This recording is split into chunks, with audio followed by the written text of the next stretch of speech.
इस कहानी की शुरुआत में हमें बताया जाता है कि हजारों सालों पहले एक बड़ी आपदा आई थी जिससे दुनिया में 72 डीमन पिलर प्रकट हुए और उनसे 72 डीमन गॉड का जन्म हुआ। वो दुनिया पर राज करना चाहते थे, इसीलिए उन्होंने इंसानों पर हमला करना शुरू कर दिया। इंसान हजारों सालों से उनसे युद्ध लड़ते आ रहे हैं, जिसके लिए उन्होंने कई अलायंस और किले बनाए ताकि वो डीमन को अपने इलाके में आने से रोक सके। डीमन से लड़ने वाले वॉरियर को नाइट कहा जाता है। आज डीमन हंटिंग पास पर डीमन ने अटैक किया था, जिन्हें रोकने के लिए 6 लोगों की एक अलायंस टीम इकट्ठा हुई थी, जो सभी 9वें लेवल के बहुत ही पावरफुल नाइट थे, जिनके नाम जिंगयू, सेंग शुई, लिन चेन, रुओ, यिंग और रेन वोकुआंग थे। वो 54 डीमन पिलर के डीमन गॉड से फाइट कर रहे थे, जिसका नाम लेजिन था। वो सभी नाइट उसे मारने की कोशिश कर रहे होते हैं, पर वो डीमन गॉड बहुत पावरफुल था और अपने डीमन पिलर के साथ वहां आया था, जिससे वो अपने पावर को वापस से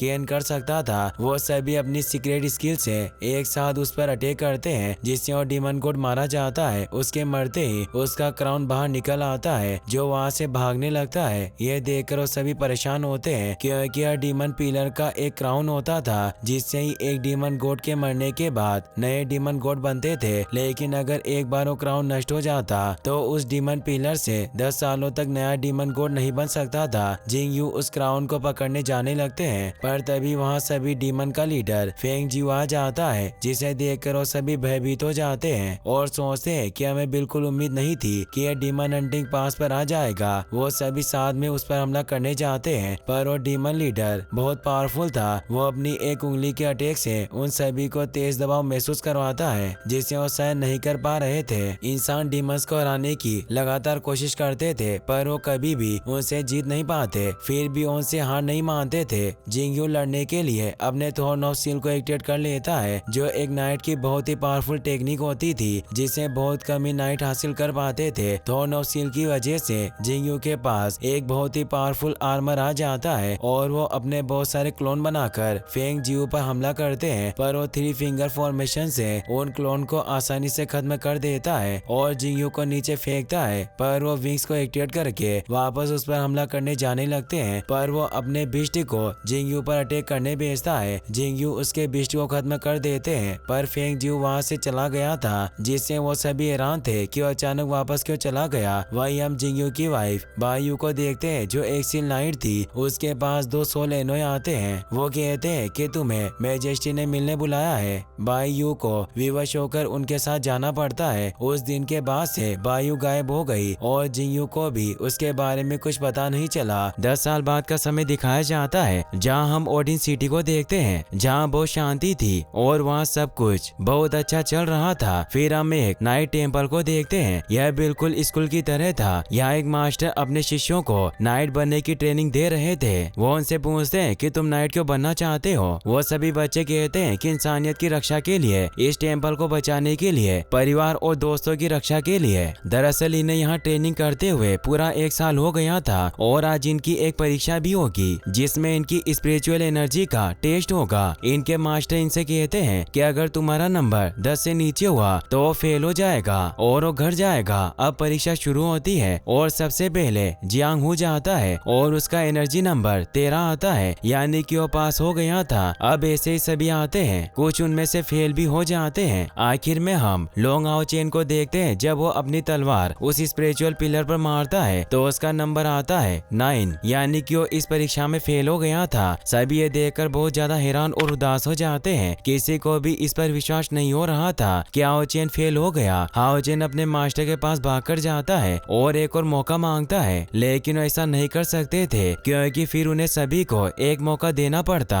हाओ चेन अपने दोस्तों के पास जाता है और उनके सामने बैठकर उनसे कहता है कि मेरे लिए यहाँ रहना बहुत जरूरी है। दरअसल सब जानते थे कि हाओ चेन से ज्यादा मेहनत कोई नहीं करता था। वो रात रात भर जाकर ट्रेनिंग करता था, चाहे ठंड हो या गर्मी। इसीलिए सभी बच्चे उसको एक और मौका देने को कहते हैं। उसके मास्टर भी जानते थे कि हाओ चेन सच में बहुत मेहनत करता था, इसीलिए उसे एक मौका देते हैं। साथ ही वो कहते हैं कि सभी को एक एक मौका मिलेगा और हाओ चेन की लड़ाई जियांग से कराते हैं और जियांग से कहते हैं कि अगर तुमने जानबूझकर हारने की सोची तो तुम फेल हो जाओगे। इसीलिए जियांग अपनी पूरी एनर्जी से उससे लड़ता है। यहाँ हम हाओ चेन को बहुत अच्छे तरीके से लड़ते हुए देखते हैं और जब वो जियांग स्पिरिचुअल एनर्जी के आगे गिरता है और हाओ चेन उस पर हमला करता है तो वो तलवार उस स्पिरिचुअल पिलर पर लगती है और इस बार उस पर 11 नंबर दिखता है और हाओ चेन पास हो जाता है। सभी खुश होते हैं। इसे देखकर उसके मास्टर थोड़े हैरान होते हैं और उन्हें कुछ समझ नहीं आता कि हाओ चेन की स्पिरिचुअल एनर्जी अचानक से बढ़ कैसे गई। वहीं हम दूसरी तरफ एक लड़की को देखते हैं जिसका नाम शेनिन होता है, जो कुछ अजीब से भेड़ियों से बसती हुई टेम्पल के पीछे वाले जंगलों और पहाड़ों पर से छलांगे लगाकर भाग रही थी। वो भेड़िए आपस में बात करते हैं कि हमें उसे पकड़ना ही होगा, तभी हमें कुछ इनाम मिलेगा। शेनिन भी लड़ने में बहुत अच्छी थी, इसीलिए आसानी से उन भेड़ियों को मारने लगती है। लेकिन इसी बीच उसे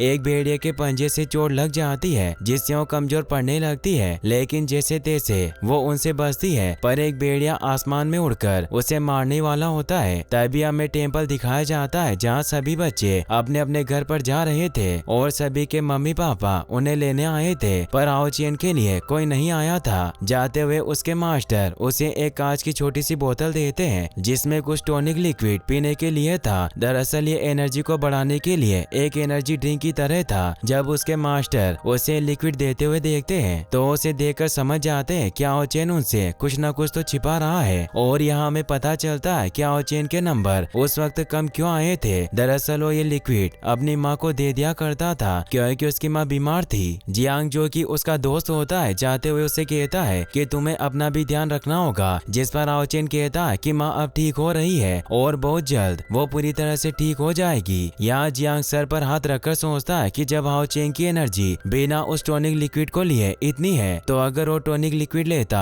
तो क्या होता। तभी हाओ चेन जियांग से कहता है कि मुझे माँ के लिए कुछ जड़ी बूटी लानी है तो मुझे जाना होगा। फिर हाओ चेन अकेला जंगल की तरफ चला जाता है। जियांग उसे अपना टॉनिक लिक्विड देता है लेकिन हाओ चेन उसे लेने से मना कर देता है और जियांग जाते हुए पीछे से चिल्लाकर कहता है कि मैंने सुना है जंगल में कुछ जानवरों को देखा गया है, अपना ध्यान रखना। और फिर वहाँ से चला जाता है। हाओ चेन जब जंगल में जाकर अपना काम कर रहा होता है तभी उसे पीछे से आवाज आती है क्योंकि वहाँ उस जंगल में बहुत शांति थी और यहाँ आते हुए उसे जियांग ने जो कहा था वो उसे सोचने लगता है कि कहीं कोई जानवर वहाँ आना गया हो। जब हाओ चेन वहाँ जाता है तो एक लड़की को वहाँ गिरा हुआ देखता है जो कि बहुत जख्मी थी। ये वही लड़की थी जिसे हमने उन भेड़ियों से बचकर भागते हुए देखा था। जब हाओ चेन उसके पास जाता है तो शेनिन डरकर उसके ऊपर अपना चाकू रख देती है। हाओ चेन उसे कहता है कि क्या तुम ठीक हो। ये सुनकर वो लड़की अपना खंजर नीचे रख देती है। तभी हाओ चेन उस लड़की के पैर में जख्म देखता है। वो लड़की चलने की भी कोशिश करती है पर नहीं चल पाती और इधर उधर देखने लगती है। हाओ चेन पूछता है कि तुम क्या ढूंढ रही हो। वो लड़की हाओ चेन के हाथ पर लिखती है और हमें पता चलता है कि वो लड़की बोल नहीं सकती थी। वो हाओ चेन को लिखकर बताती है कि उसके पीछे कुछ बुरे लोग पड़े हुए हैं। वो हाओ चेन से कहती है मेरी मदद करो सिस्टर। तभी हाओ चेन कहता है मैं लड़का हूँ लड़की नहीं। और वो हाओ चेन को भागने को कहती है। हाओ चेन कहता है कि एक लड़का कभी नहीं भागता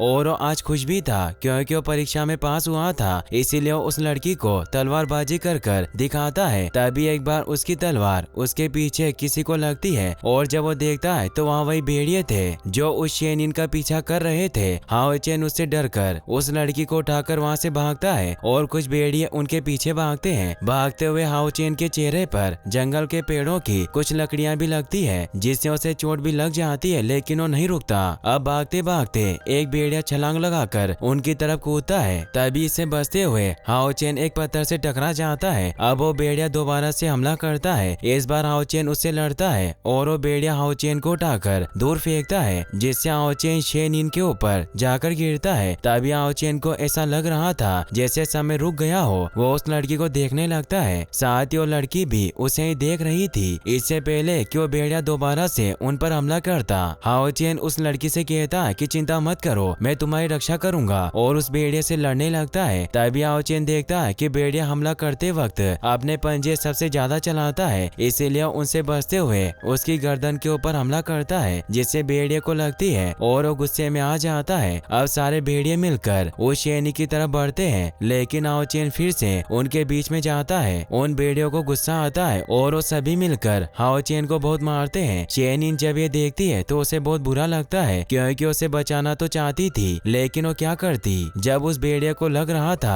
कि हाओ चेन अब खड़ा नहीं होगा तो उस लड़की की तरफ बढ़ता है, लेकिन तभी वो रुकता है क्योंकि हाओ चेन इतना जख्मी होने के बाद भी खड़ा हो गया था। अब ये देखकर वो भेड़िए उसे उठाकर उसे जान से मारने वाला होता है क्योंकि ऐसा लग रहा था जैसे उसके अंदर जान ही नहीं बची। तभी हाओ चेन तलवार को उसकी गर्दन में घुसा देता है और वो उस शेनिन के पास जाकर कहता है कि पास ही एक रोड है, तो वहाँ चली जाओ, मैंने थोड़ी देर तक और रोक सकता हूँ। लेकिन तभी वहाँ भेड़िए उनकी तरफ आने लगते हैं। हाओ चेन खड़ा हो जाता है। उस शेनी ने हाओ चेन को देखा तो उसके अंदर भी हिम्मत आ गई थी, इसीलिए वो भी अब लड़ने के लिए खड़ी हो जाती है। अब कुछ देर तक वो बहुत ही अच्छे तरीके से लड़ते हैं, लेकिन वो भेड़िए रुक ही नहीं रहे थे। जैसे ही एक भेड़िया उस लड़की के ऊपर हमला करने आता है तो वो पास्ट की कोई बात सोचने लगती है जहाँ वो आसमान से नीचे गिर रही थी और बैकग्राउंड में एक वॉइस आती है जो कह रही थी कि तुम अब से हमारी बेटी नहीं रही, तुम अपनी सिक्स्थ सेंस भी खो दोगी, तुम्हारा कोई दोस्त नहीं है। अब ये सुनकर वो बहुत ज्यादा परेशान होती है। कुछ बात थी जो उसे परेशान कर रही थी, तभी हकीकत में उसकी आंख खुलती है तो हाओ चेन भागता हुआ उस भेड़िए को मारता है, लेकिन वो देखता है कि अचानक से वो सभी भेड़िए जैसे दूर में मिल गए हों। तभी वो दूर पहाड़ पर एक आदमी को देखता है। वो आदमी तुरंत ही टेलीपोर्टेशन की मदद से उनके पास आ जाता है। दरअसल यह आदमी शेनिन को लेने यहाँ आया था, जिससे डरकर शेनिन हाओ चेन के पीछे छुपती है, जिसे देखकर हाओ चेन उससे कहता है कि मुझे लगता है कि तुम्हारे साथ नहीं जाना चाहती। वो आदमी हाओ चेन की तरफ तेजी से हमला करके उसे बेहोश कर देता है और फिर वो उस शेनिन के जख्मों को भी ठीक कर देता है और उससे साथ चलने को कहता है। शेनिन उसका हाथ पकड़ती है और हाओ चेन की तरफ देखती है। वो आदमी कहता है कि तुम चाहती हो मैं इसकी मदद करूं। वो लड़की हाँ कहती है। वो आदमी उससे कहता है कि तुम्हें वादा करना होगा कि तुम भागोगी नहीं और अपना ट्रायल रैंकेरेशन वुमन भी पूरा करना होगा। तभी वो उसके बारे में सोचकर घबराती है, लेकिन हाओ चेन के लिए वो इसके लिए भी हाँ कर देती है। अब वो आदमी अपनी मैजिकल पावर से हाओ चेन की सारी चोटें ठीक करने लगता है और कहता है मैंने नहीं सोचा था इसकी स्पिरिचुअल एनर्जी इतनी कम होगी। ये सब करते वक्त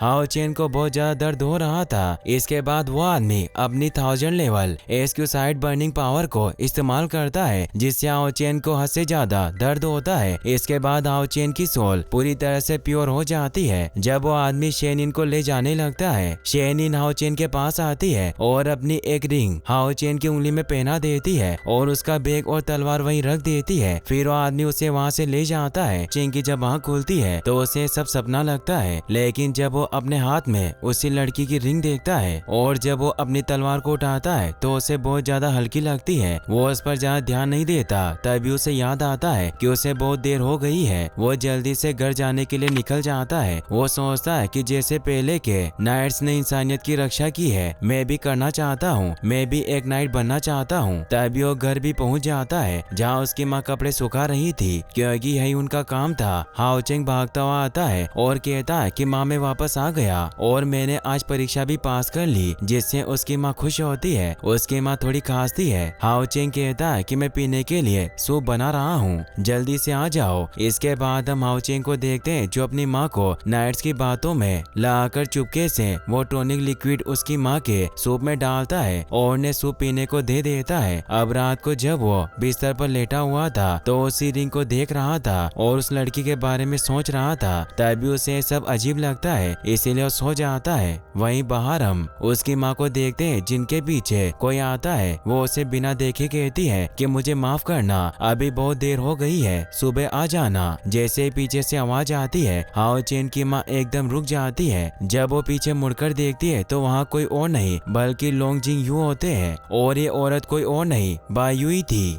जिंग यू बताते हैं कि मैं थक गया था तुम्हारा इंतजार करते करते। बायू ने देखकर रोने लगती है। जिंग यू बायू से पूछते हैं कि तुम इतने सालों से यहाँ क्यों हो, मैंने तुम्हें हर जगह ढूंढा पर तुम मुझे नहीं मिली। बायू कहती है कि मैं अपने बेटे की अच्छे से देखभाल करना चाहती थी। जिंग यू ये सुनकर थोड़े से हैरान होते हुए कहते हैं कि हमारा बेटा। और फिर अगले सीन में हम उसी टेम्पल को देखते हैं जहाँ हाओ चेन की परीक्षा हुई थी। हाओ चेन अपनी स्पिरिचुअल एनर्जी एक बार फिर से देखना चाहता था। जब वो अपनी तलवार उस स्पिरिचुअल एनर्जी पर मारता है तो उसमें नंबर आता है 25। साथ ही उसकी तलवार भी टूट जाती है। तभी वहाँ जिंग यू आ जाते हैं। हाओ चेन के मास्टर मास्टर उसे कहते हैं कि अब ये तुम्हें ट्रेनिंग देंगे। यही उसके मास्टर जिंगयू को कुछ देते हैं और बताते हैं कि हाओ चेन बच्चा है, इसे डिवाइन अवेकनिंग देना सही होगा क्या। हाओ चेन अपने मास्टर से पूछता है कि क्या मुझे अब बियोटोनिक लिक्विड मिलेगा। इससे पहले वो कुछ बोलते जिंगयू उसे अपने साथ उड़ाकर ले जाते हैं, जहाँ उड़ते हुए हाओ चेन को भी बहुत अच्छा लगता है। इसके बाद वो एक जगह पहुँचते हैं जहाँ हाओ चेन उनसे पूछता है कि आपके जैसे कितने नाइट्स और हैं और आपने अभी कौन सी स्किल इस्तेमाल की थी। जिंगयू हाओ चेन से पूछते हैं कि नाइट्स को कितनी रैंक में डिवाइड किया गया है। हाओ चेन बताता है कि नाइट्स को स्पिरिचुअल एनर्जी के हिसाब से बांटा गया है। हाओ चेन बताता है कि इसमें 10 स्पिरिचुअल एनर्जी वाला रैंक फर्स्ट जो कि हेड नाइट होते हैं और 100 स्पिरिचुअल एनर्जी वाला रैंक 2 जिसे क्वासी नाइट कहा है और 200 स्पिरिचुअल एनर्जी वाला रैंक 3 नाइट और 500 स्पिरिचुअल एनर्जी वाले रैंक 4 जिसे ग्रेट नाइट, 2000 स्पिरिचुअल एनर्जी वाला रैंक 5 अर्थ नाइट, 4000 वाले को rank 6 radiant night, 10,000 spiritual energy वाले रैंक 7 के होते हैं, 30,000 स्पिरिचुअल पावर वाले रैंक 8 प्लाडीन, 1 लाख स्पिरिचुअल एनर्जी वाले रैंक 9 जिन्हें होली नाइट कहा जाता है। जिंगयू हाओ चेन से कहते हैं कि तुम्हें अपनी क्लास में सबसे आगे निकलना होगा। डिवाइन अवेकनिंग की मदद से हाओ चेन हैरान होकर कहता है कि डिवाइन अवेकनिंग क्या है। जिंगयू से कहते हैं कि ये एक नाइट के लिए बहुत जरूरी चीज है, यह तुम्हारी छुपी हुई स्पिरिचुअल एनर्जी को बाहर निकाल देगा। हाओ चेन थोड़ा सा उदास होकर बोलता है कि मेरी छुपी हुई स्पिरिचुअल एनर्जी कम हुई तो क्या होगा, क्या आप मुझे अपना स्टूडेंट नहीं बनाओगे। जिंगयू कहते हैं ऐसा नहीं है, मैं तुम्हें तब भी ट्रेनिंग दूंगा। इसके बाद जिंगयू एक फॉर्मेशन बनाते हैं जिसके बीच में हाओ चेन खड़ा होता है और जिंगयू से कहते हैं कि तुम्हें इसके दौरान थोड़ा दर्द होगा। फिर वो शुरू करते हैं लेकिन वो हैरान हो जाते हैं क्योंकि हाओ चेन को बिल्कुल भी दर्द महसूस नहीं हो रहा था। जिंगयू हैरान होकर देखते हैं क्योंकि इसकी बॉडी में बिल्कुल भी इम्प्यूरिटीज यानी अशुद्धियां नहीं थी। इसके बाद अगले ही पल हाओ चेन खुद को स्पेस में पाता है और फिर वो किसी चमकदार चीज के बहुत पास चला जाता है और वो जब आँख खोलता है तो खुद को एक बर्फीली जगह पर पाता है जहाँ उसके जैसे कुछ क्लोन्स भी थे। वहाँ पर जो मास्टर थे वो सभी को 10 कमांडमेंट्स के बारे में पूछ रहे थे। सभी जवाब देते हैं आर्मी, ईमानदार, कठिनाई। अब धीरे धीरे हाओ चेन की स्पिरिचुअल एनर्जी बढ़ने लगती है। तभी जिंगयू कहते हैं मुझे नहीं पता ये कितना और ये सब सह सकता है। फिर हम उसी बर्फीली जगह को देखते हैं जहाँ सभी मास्टर को 10 कमांडमेंट्स के बारे में बता रहे थे। तभी आसमान से कुछ चीज वहाँ गिरती है जिसे हाओ चेन देख लेता है, उसमें से काला धुआं निकल रहा था। तभी सभी लोग गायब हो जाते हैं और हाओ चेन उस चीज को देखने के लिए उसके पास जाता है। जब हाओ चेन वहाँ पहुँचता है तो देखता है वो एक तलवार थी जिसमें से काला धुआं निकल रहा था। जिंगयू जब देखते हैं कि सारे क्रिस्टल नहीं चमक रहे थे वो सोचते हैं कि क्या हाओ चेन की स्पिरिचुअल एनर्जी इतनी कम है। वहीं दूसरी तरफ हाओ चेन उस तलवार के पास पहुंच जाता है जिसमें से डार्क एनर्जी निकल रही थी। हाओ चेन जैसे ही उस तलवार को पकड़ने जाता है तभी उसे एक आवाज आती है जो हंसते हुए कह रही थी कि आगे क्या होगा नहीं पता, लेकिन तुम्हें हिम्मत से काम लेना होगा। अब हाओ चेन उस तलवार को पकड़ लेता है और खींचने लगता है। तभी उसमें से बहुत सारी डार्क एनर्जी निकलने लगती है। वहीं बाहर जिंगयू समझते हैं कुछ नहीं हो रहा, इसलिए वो ये सब रोकने जा रहे होते हैं। तभी उनके पीछे से एक चमकती हुई छोटी सी लाइट आती है जिसे देखकर वो कहते हैं कि ये क्या है। तभी हम देखते हैं वहाँ जितने भी लोग, जानवर, पेड़ पौधे, सबकी बॉडी से वही लाइट निकलने लगती है जिसे सभी देख हैरान होते हैं। हम देखते हैं ये सभी लाइट्स हाओ चेन की बॉडी के अंदर जा रही थी। जिंगयू ये देखकर हैरान थे, उन्होंने आज से पहले ऐसा कभी किसी के साथ होता हुआ नहीं देखा था। वही हम हाओ चेन को देखते हैं जो कि उस तलवार को जमीन से निकाल रहा था। तभी उस तलवार की डार्क एनर्जी अलग होने लगती है और हम देख पाते हैं कि बाकी के क्रिस्टल भी चमकने लगते हैं। इसका मतलब यह था कि हाओ चेन की स्पिरिचुअल एनर्जी बहुत ज्यादा बढ़ने लगी थी, जिसे देखकर जिंगयू बहुत हैरान होते हैं कि पहली बारी में ही हाओ चेन की पावर इतनी बढ़ गई थी। अब तो हाओ चेन के अंदर से बहुत सारी एनर्जी निकलने लगती है जैसे वो उसके कंट्रोल से बाहर जा रही हो। ये सब दूर खड़े सभी लोग भी देख रहे थे। साथ ही एक स्पेस जैसी जगह पर खड़े कुछ लोगों को एक आदमी बताता है कि साउथ ईस्ट में कोई अनजान एनर्जी देखी गई है, हमें वहाँ जाकर देखना चाहिए वहाँ क्या हो रहा है। तभी एक आदमी हंसता है पर हमें उसका चेहरा नहीं दिखाया जाता। वही हम हाओ चेन को देखते हैं जिसके सामने कोई आता है और उसे कहता है कि तुमने बहुत अच्छा किया जो तुम अंधेरे से नहीं डरे, मैं तुम्हें ताकत दूंगा ताकि तुम सबसे ज्यादा ताकतवर हो सको। हाओ चेन हैरानी से सब कुछ सुन रहा था। वहीं बाहर वो बहुत चिल्ला रहा था, साथ ही उसकी एनर्जी और बढ़ती जा रही थी। हाओ चेन को वो चीज आगे कहती है कि तुम्हें एक महान नाइट बनना है, कभी हार मत मानना। वो चीज कहती है कि क्या तुम डर गए, जिस पर हाओ चेन गर्दन घुमाकर कहता है नहीं। तभी वो चीज कहती है बहुत अच्छा किया, तुमने मेरा भरोसा जीत लिया है, मैं तुम्हें सब कुछ बताऊंगा। और अचानक से हाओ चेन को वो उठाकर दूर फेंक देता है, जिससे हाओ चेन असली दुनिया में बहुत तड़पने लगता है। इसीलिए जिंगयू को यह सब रोकना पड़ता है। हाओ चेन जिंगयू की गोद में गिरने के बाद पूछता है कि क्या मैं पास हो गया, और बेहोश हो जाता है। इसके बाद जब जिंगयू और हाओ चेन एक जगह गर्म पानी में नहा रहे थे, तभी जिंगयू हाओ चेन को देखकर सोच रहे थे कि जिसकी भी डिवाइन अवेकनिंग एनर्जी 90 से ज्यादा होती है उसे सन ऑफ लाइट कहा जाता है, और हाओ चेन की एनर्जी 97 थी। अगर जिंगयू ने उसे नहीं रोका होता तो हाओ चेन की एनर्जी और ज्यादा बढ़ जाती, लेकिन इससे उसकी जान को भी खतरा हो सकता था। इसीलिए जिंगयू ने उसे रोका। तभी हाओ चेन जिंगयू से पूछता है कि मेरी स्पिरिचुअल एनर्जी कितनी है। जिंगयू कहते हैं कि इससे कोई फर्क नहीं पड़ता, मैंने पहले भी तुम्हें बताया था, मैं तुम्हें ट्रेनिंग जरूर दूंगा, चाहे स्पिरिचुअल एनर्जी ज्यादा हो या कम, जब वक्त आएगा तो मैं तुम्हें बता दूंगा। इसके बाद जिंगयू सोच रहे होते हैं कि आज तक कोई भी सन ऑफ लाइट नहीं बना, और आगे वो मन ही मन में कहता है गॉड ऑफ लाइट, क्या आपने 10 साल मुझे इसी का इंतजार करवाया था। तभी जिंगयू को वहाँ एक कीड़ा मिलता है, जिसे पकड़कर वो हाओ चेन से पूछते हैं ये कौन सा कीड़ा है। हाओ चेन बताता है कि सिकाड़ा है। जिंगयू हाओ चेन को बताते हैं कि तुम जानते हो कि इस कीड़े को 10 साल अंधेरे में रहना पड़ता है, फिर ये उजाले में आता है। और आगे वो कहते हैं कि इंसान भी बिल्कुल ऐसे ही है, वो भी हजारों सालों से अंधेरे में है, लेकिन अब समय आ गया है इससे बाहर निकलने का। इसके बाद वो डीमन लॉर्ड की एक आकृति बनाकर हाओ चेन को दिखाते हैं और कहते हैं हमें इसे मारना है। हाओ चेन उन्हें कहता है कि इसके बारे में मेरी माँ ने मुझे बताया है। यह सुनकर जिंगयू उस आकृति को मिटा देते हैं। जिंगयू हाओ चेन को कहते हैं कि मैं तुम्हारे लिए एक ट्रेनिंग गोल रखूंगा। वो कहते हैं तुम्हारा गोल है कि तुम्हें इतिहास का सबसे महान नाइट बनना और फिर मेरे साथ मिलकर डीमन एम्परर फिंग जियो को हराना। वहीं दूसरी तरफ हम शेनिन को देखते हैं जो एक जगह बैठकर कुछ बच्चों को खेलते हुए देख रही थी। तभी उसके पास वही आदमी आता है और उससे कहता है कि मुझे पता है कि तुम बहुत अकेला महसूस कर रही हो, तुम भी दोस्त बनाना चाहती हो। यह सुनकर शेनिन को हाओ चेन की याद आ जाती है। वो आदमी उससे कहता है कि तुम बस रैंकेशन वाली परीक्षा पास करो, फिर सब कुछ ठीक हो जाएगा, हम डीमन एम्परर को भी मार देंगे। वो लड़की खड़ी होती है और उसके अंदर से थोड़ी एनर्जी निकलती है और उसके आंसू निकलते हुए हम देख सकते हैं। इसके बाद हम टेम्पल का सीन देखते हैं जहाँ जियांग ट्रेनिंग करते हुए हाओ चेन की जगह को खाली देखकर मास्टर से पूछता है कि हाओ चेन क्यों नहीं आया। मास्टर बताते हैं कि उसकी ट्रेनिंग अब कहीं और होगी। वही हम हाओ चेन को देखते हैं जिससे जिंगयू कह रहे थे कि डीमन एम्परर को हराने के लिए मैं तुम्हारी ट्रेनिंग थोड़ी मुश्किल करूंगा,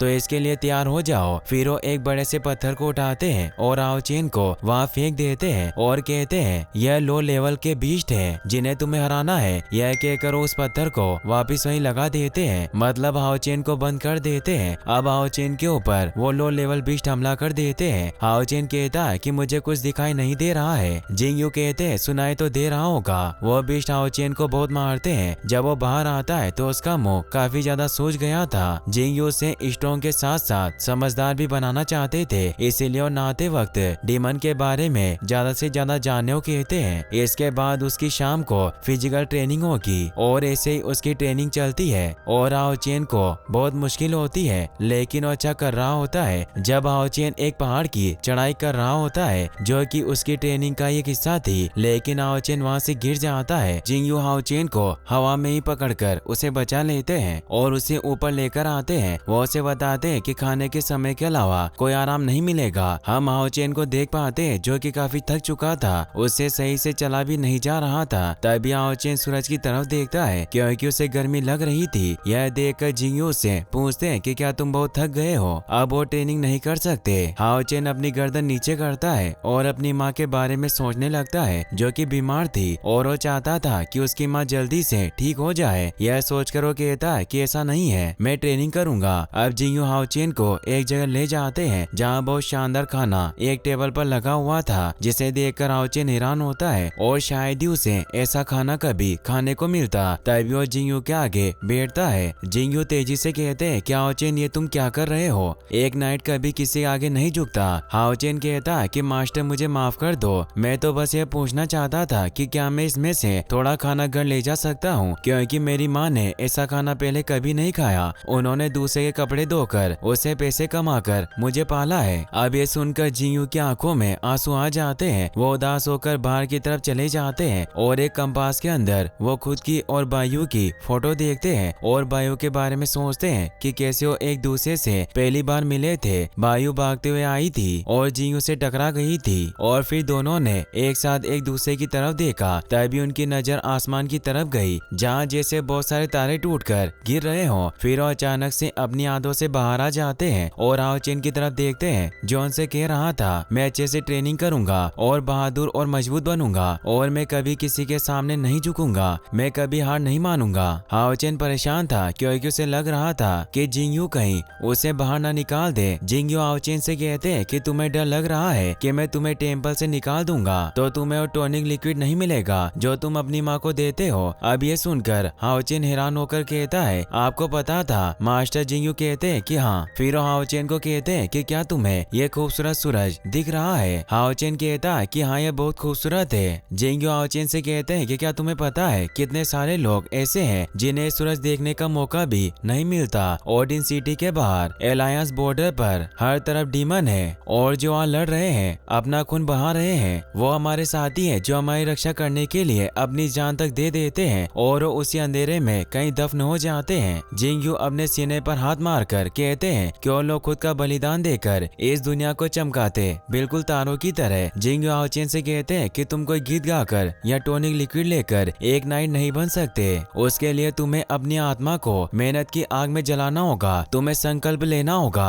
और खुद का बलिदान देने का साहस भी चाहिए। इस दौरान हाओचेन सिर्फ जिंगयू की बातें सुन रहा था। यह सब सुनकर हाओचेन कहता है मैं बहुत मेहनत करूंगा और इससे मेरी माँ का कोई लेना देना नहीं है, मैं कभी डर कर नहीं भागूंगा। जिंगयू मन ही मन में कहते हैं कि बायू तुमने इसकी बहुत अच्छी देखभाल की है। इसके बाद जिंगयू हाओचेन से कहते हैं कि मैं तुम्हें कहीं ले जाना चाहता हूँ और उसे टेलीपोर्ट करके एक जगह पर ले आते हैं जहाँ हाओचेन सब कुछ हैरानी से देख रहा था। उसे नहीं पता था कि वो कहाँ पर है। जिंगयू कहते हैं ये इनहेरिटेंस रूम है, यहाँ पर तुम आगे और भी बहुत सारी नई स्किल सीखोगे। तभी वहाँ एक लाइट से कुछ बनकर तैयार हो जाता है। हाओचेन को कुछ समझ नहीं आ रहा था। जिंगयू से बताते हैं कि यह जितने भी कार्ड्स हैं सभी में कोई ना कोई स्किल्स है। तभी जिंगयू सभी कार्ड को हवा में उड़ाकर चारों तरफ लगा देते हैं क्योंकि वो कार्ड्स काफी बड़े थे। हाओचेन को अब भी ज्यादा कुछ समझ नहीं आ रहा था। वो पूछता है कि सभी स्किल्स क्या है और फिर वो एक कार्ड को छू देता है जिससे वो कार्ड एक्टिवेट हो जाता है जिसमें एक योद्धा था जिसने आर्मर पहना था और उसके पास 2 पावर थी, स्लैश क्रॉस और स्लैश ऑफ द सन। जिंगयू बताते हैं कि ये सीक्रेट स्किल है क्योंकि हर टेम्पल की हाई लेवल स्किल है और इसे सीखना बहुत मुश्किल है और इनमें से कुछ स्किल मैंने खुद बनाई है जिसे तुम शायद नहीं सीख सकते। हाओचेन कहता है कि यह तो बहुत अच्छा है। तभी जिंगयू तेजी से कहते हैं कि हाओचेन मैं फिर से पूछता हूँ एक नाइट क्या होता है और तुम्हें मेरा स्टूडेंट बनना है, क्या तुम इंसानियत को बचाना चाहते भी हो? हाओचेन सीने पर हाथ रखकर कहता है कि मास्टर जो आप कहेंगे मैं सब कुछ करूंगा। इसके बाद जिंगयू एक रिंग निकालते हैं और उससे कुछ मैजिक करते हैं और कहते हैं कि लाइट गॉड के नाम पर मैं अपनी तलवार से तुम्हारा क्राउन पहनाता हूँ और अब से तुम्हारी जिंदगी टेम्पल अलायंस से ज्यादा लंबी है, इसीलिए तुम जब तक जिंदा हो तुम्हें इंसानियत की रक्षा करनी होगी और अगर तुम लड़ते हुए मर भी गए तो तुम्हें कोई पछतावा नहीं होना चाहिए। जिंगयू बताते हैं कि इस इनहेरिटेंस रिंग के तुम हकदार हो और तुम्हें इंसानियत को बचाना होगा। फिर और रिंग हाओचेन के हाथ में चली जाती है और तभी एक लाइट तेजी से चमकती है और सभी कार्ड्स अपनी जगह पर चले जाते हैं। जिंगयू बताते हैं कि अब तुम इस रिंग के मालिक हो लेकिन तुम्हारी एनर्जी अभी भी कम है, इसलिए तुम अभी इन स्किल्स को नहीं सीख पाओगे पर वक्त आने पर सीख जाओगे। फिर जिंगयू उसकी एबिलिटी के हिसाब से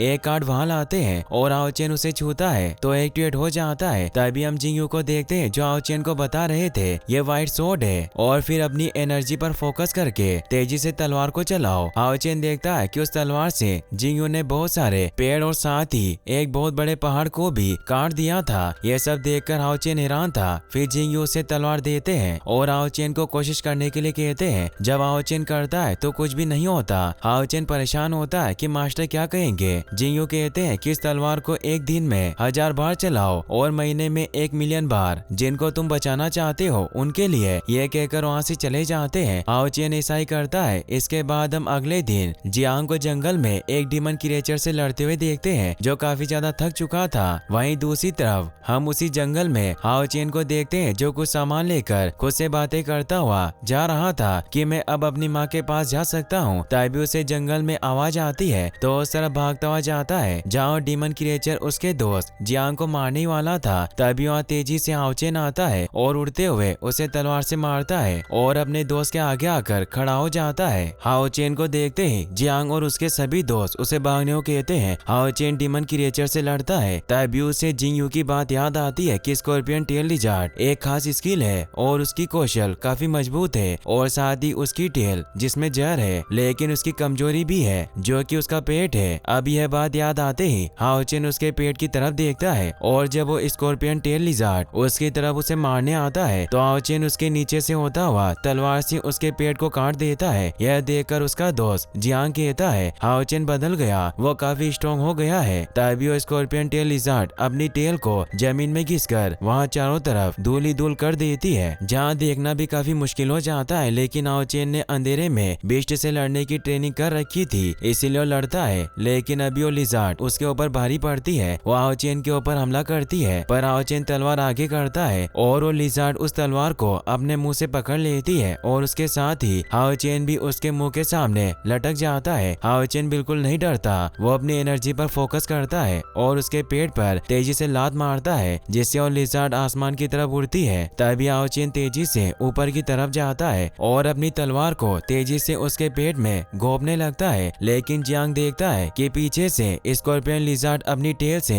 हाओ चेन के ऊपर हमला करने वाली थी, लेकिन हाओ चेन उसकी टेल से काफी तेज था। वो उसके पेट में अपनी तलवार डाल देता है और तेजी से प्योर व्हाइट स्वॉर्ड कहता है। ये वही स्किल थी जिसके लिए जिंगयू ने उसे एक दिन में 1000 बार तलवार चलाने को कहा था। हम देख पाते हैं उस लिजार्ड की टेल हाओ चेन की गर्दन के बहुत करीब थी और तभी वो नीचे गिर जाती है। हाओ चेन खड़ा होकर कहता है कि मास्टर आपकी ट्रेनिंग के लिए शुक्रिया। तभी जियांग परेशान होते हुए उसके पास आता है और कहता है कि अगर थोड़ी देर होती तो तुम मारे जाते, जिस पर हाओ चेन कहता है कि मैं रोज ऐसे ही लड़ता हूँ। दो लड़के हाओ चेन के पास आकर कहते हैं कि तुम हमें भी सिखा सकते हो क्या। वहीं जियांग दूर हो जाता है और मन में सोचने लगता है सिर्फ कुछ ही दिनों में हाओ चेन इतना ताकतवर बन गया। इसके बाद हाओ चेन जियांग से पूछता है कि क्या तुम मेरे साथ चलना चाहोगे, बहुत समय से हम साथ नहीं घूमे। लेकिन जियांग मना कर देता है। हाओ चेन समझ जाता है कि उसे कुछ तो हुआ है। वो इसे जाता हुआ देखता है और अपने मास्टर को और एक बार शुक्रिया कहता है और बोलता है कि मैं अब अपनी माँ की अच्छे से रक्षा कर पाऊंगा। तभी वहाँ पर कुछ आवाज होती है और एक लड़का और लड़की वहाँ आते हैं। हाओ चेन पूछता है कि तुम कौन हो। लड़का अपना नाम एक्शन में बताता है कि उसका नाम लेंग बफेंग है और वो छोटी लड़की अपने सिर के ऊपर हाथ रखकर कहती है कि मेरा नाम लेंग बडिंग है। वो लड़का हाओ चेन से कहता है कि छोटी लड़की क्या तुमने उस लिजार्ड को मारा है। हाओ चेन कहता है कि हाँ। साथ ही ये भी कहता है मैं कोई लड़की नहीं लड़का हूँ। वो लड़की हाओ चेन के पास आकर उसे देखने लगती है और अपने भाई से कहती है कि सच में एक लड़का है और तुम्हें अपनी आंखें धो लेनी चाहिए। तभी वो लड़का हाओ चेन से उस लिजार्ड को खरीदने की बात करता है। हाओ चेन कहता है कि क्या मैं इसे सच में बेच सकता हूँ। वो लड़का कहता है कि हम ऐसी चीजें खरीदते हैं। तभी उसकी छोटी बहन हाओ चेन से कहती है कि अगर तुम इस लिजार्ड को बाजार में बेचोगे तो तुम्हें 5 हो। ये बोलती है कि उसका भाई उसके मुंह पर हाथ रख देता है। उसकी बहन उससे कहती है कि तुम्हें उसके साथ ऐसा नहीं करना चाहिए। वो लड़का 3 सोने की सिक्के देने को तैयार होता है और इस दौरान हाओ चेन बस यह सोच रहा था कि मॉन्स्टर्स को भी बेचा जाता है क्योंकि उसे नहीं पता था।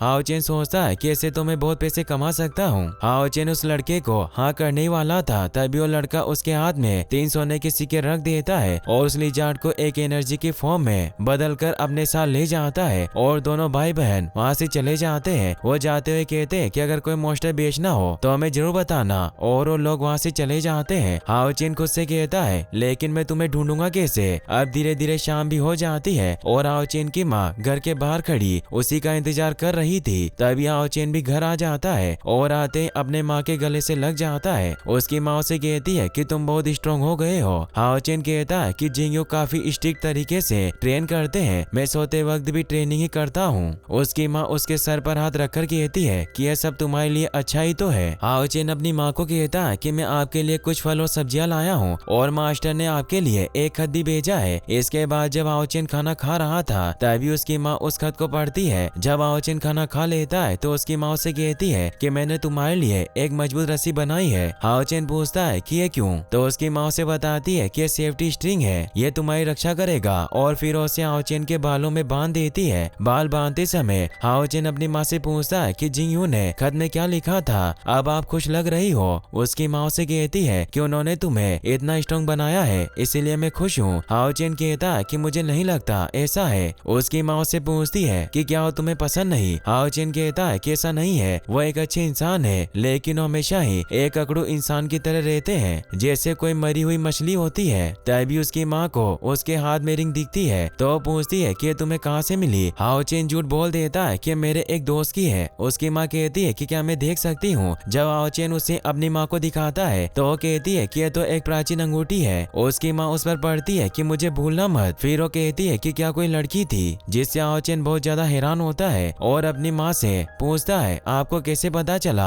कि वो एक लड़की थी। उसकी माँ बस थोड़ा सा मुस्कुराती है और उसे कहती है कि उस अंगूठी को अच्छे से रखो। वहीं दूसरी तरफ हम शेनिन को देखते हैं, वो अकेली होती है। तभी उसे वॉइस आती है कि क्या तुम परीक्षा के लिए तैयार हो। वो वॉइस कहती है कि हर राउंड में तुम अपनी एक काबिलियत खो दोगी, इस राउंड में तुम देखने की क्षमता खो दोगी। यहाँ हमें पता चलता है कि इसी कारण से यहाँ से भागी थी, शायद इसी परीक्षा की वजह से उसने बोलने की क्षमता भी खो दी थी। शेनिन अभी भी हाओ चेन को याद कर रही थी। वो आवाज कहती है एक पवित्र आत्मा के साथ शुरू करते हैं। तभी शेनिन हवा में उड़ जाती है और उसके चारों तरफ एक एनर्जी थी जिसमें कई तलवार निकलती है और शेनिन की देखने की क्षमता को भी उसके अंदर से निकाल लेती है। अगले सीन में हम हाओ चेन को देखते हैं जो कि एक जगह अकेला बैठा था और वो उस अंगूठी को देखते हुए कह रहा था कि आज की रात बहुत खूबसूरत है, क्या तुम भी ये देख रही हो। हाओ चेन को क्या पता था कि वो तो अब देख भी नहीं सकती थी। इसके बाद हमें एक साल बाद मून सिटी दिखाई जाती है। एक आवाज कहती है लोंग हाओ चेन, तुम्हें अगला चैलेंज दिया जाता है, दिखाओ मुझे कि तुमने पिछले एक साल में क्या सीखा। इसके बाद हम एक जगह हाओ चेन को देखते हैं जो अकेला चलता हुआ कह रहा था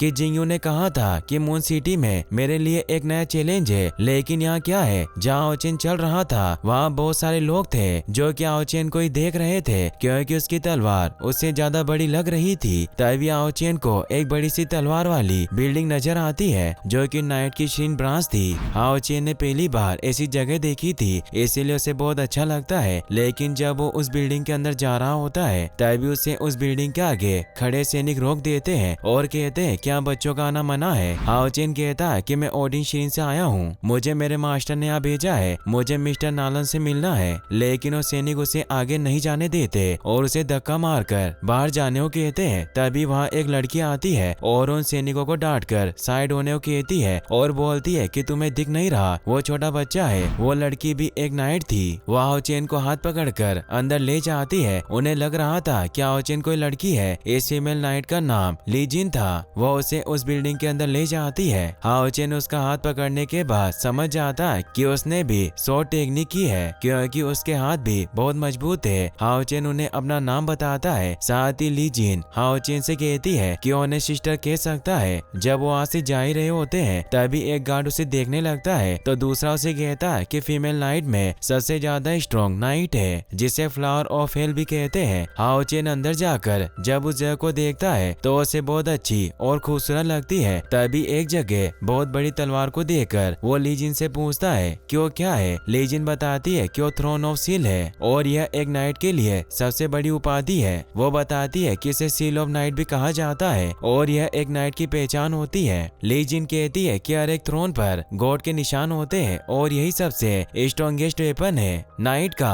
आगे ली जिन बताती है कि यह सिर्फ 9वें लेवल नाइट के पास सील नाइट होती है। हाओ चेन कहता है सील नाइट तो बहुत स्ट्रॉन्ग होंगे। ली जिन कहती है कि हाँ वो बहुत ताकतवर होते हैं। ली जिन बताती है कि एक सील नाइट ने बहुत सारे डीमंस को भी मारा है। हाओ चेन ली जिन से पूछता है कि यह सिर्फ 6 थ्रोन क्यों है, अगर ये काफी ना हुए तो। जिस पर ली जिन कहती है कि क्या तुम सील नाइट को कमजोर समझ रहे हो, अभी यह सिर्फ 3 सील थ्रोन्स है, बाकी के 3 अपने ओनर को ढूंढ रहे हैं। जाते हुए हाओ चेन एक बार फिर मुड़कर थ्रोन ऑफ सील को देखता है। अब आगे जाने के बाद हाओ चेन ली जिन से कहता है आपको बाहर उन्होंने नाइट कहा तो ली जिन बताती है कि वो एक 3rd लेवल नाइट है। हाओ चेन हाओचिन कहता है कि मैंने कभी एक फीमेल नाइट नहीं देखी। लीजिन कहती है तुम चिंता मत करो, तुम्हें बस अपने ऊपर भरोसा रखना चाहिए, तुम भी यह कर सकती हो जैसे मैंने किया। लीजिन अभी भी हाओचिन को एक लड़की समझ रही थी। हाओचिन कहता है कि मैं सच में एक लड़का हूँ, लड़की नहीं। वो ये बता ही रहा था तभी वहाँ लाननशु जो कि Lord of the moon temple थे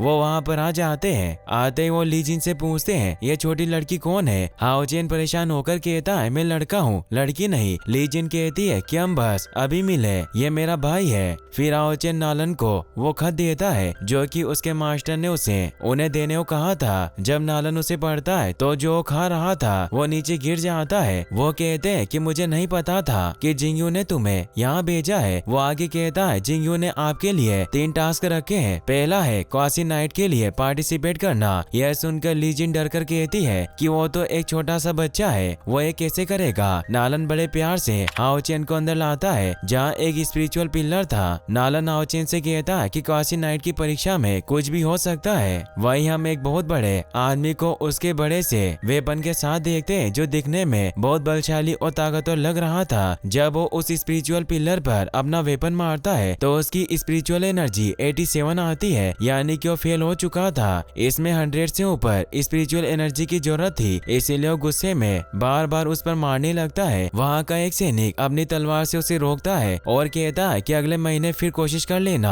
अब वो आदमी वहाँ से जाने लगता है और जाते हुए वो हाओचिन को धक्का भी दे देता है और उसका मजाक भी उड़ाता है कि वो बच्चा है। लीजिन नालन से कह रही थी कि वो तो अभी एक बच्चा है, फिर वो ये क्यों कर रहा है। नालन उसे बताता है कि उसे जिंगयू ने भेजा है, जरूर कुछ बात होगी। वही अब हाओचिन ने अपनी तलवार निकाल ली थी और तेजी से वो उस पिलर पर मार देता है और सभी बहुत हैरान होते हैं क्योंकि एक छोटे से बच्चे ने एक नया रिकॉर्ड बना दिया था। उसकी स्पिरिचुअल एनर्जी 107 आई थी। हाओचिन पूछता है कि मैं अब क्वासी नाइट हूँ। नालन बहुत खुश होकर कहता है तुम मून टेम्पल की हिस्ट्री के सबसे छोटे और सबसे ज्यादा टैलेंटेड नाइट हो, क्योंकि आज से पहले कभी किसी की स्पिरिचुअल एनर्जी इतनी नहीं आई है। वो आदमी जिसने हाओचिन को धक्का दिया था वो वापस आता है और कहता है ये तो चीटिंग है, इसने कुछ न कुछ किया है। लीजिन सामने आकर कहती है कि तुम मून टेम्पल की ईमानदारी पर शक कर रहे हो। वो आदमी कहता है तुम नाइट हो क्या। लीजिन कहती है कि क्या तुम्हें कोई प्रॉब्लम है। तभी नालन उन्हें दूर करते हैं लेकिन वो आदमी अब भी नहीं रुकता